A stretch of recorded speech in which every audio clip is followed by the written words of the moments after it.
और पर्यावरण प्रेम के लिए जाना जाता था। उनके लिए पेड़ केवल लकड़ी नहीं बल्कि साक्षात जीवन थे।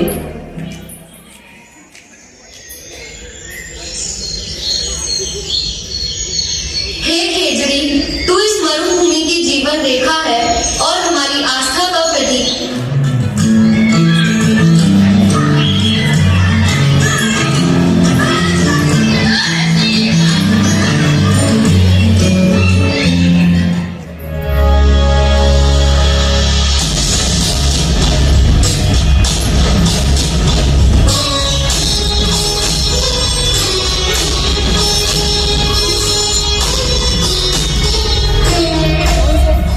पीछे क्या हुआ? इतनी घबराई हुई क्यों हो? माँ, राजा के सैनिक पेड़ काट के आए हैं। क्या? लेकिन उन्हें तो हमें वापस भेज दिया था।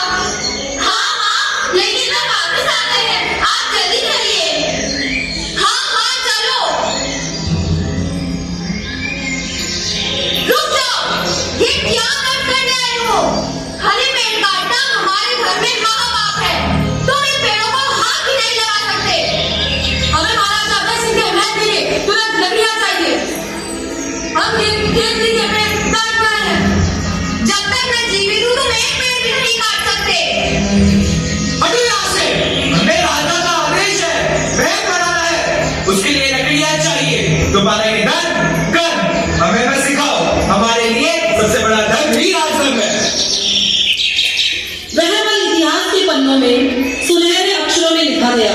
एक अकेली माँ अपनी आस्था और साहस के बल पर राज की क्रूरता के सामने खड़ी हो गई। उसकी आवाज में धर्म का बल था और हृदय में प्रकृति के प्रति निस्वार्थ प्रेम। सिर साठे रूख रहे तो भी सख्त हो जाए। अगर मेरे सिर के बदले में यह पेड़ जीवित रहते हैं तो भी ये सस्ता सौदा है। मैं अपना सिर कटा सकती हूँ लेकिन मेरे जीवित रहते इन पेड़ों को नहीं कटने दूंगी। हट जाओ, नहीं तो मार जाओगे। नहीं, मैं तुम्हें अलग नहीं करने दूंगी।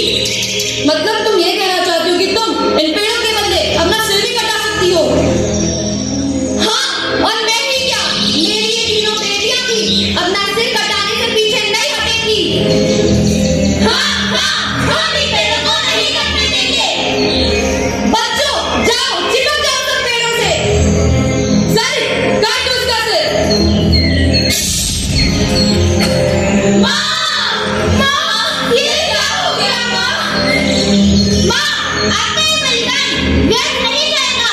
हाँ, हम इन पेड़ों को नहीं कटने देंगे। प्रकृति हमारी माँ है, हम इसके लिए मर मिटेंगे। सैनिकों, काट दो इसका सिर। पेड़ बचाओ, पेड़ बचाओ, पेड़ बचाओ, पेड़ बचाओ।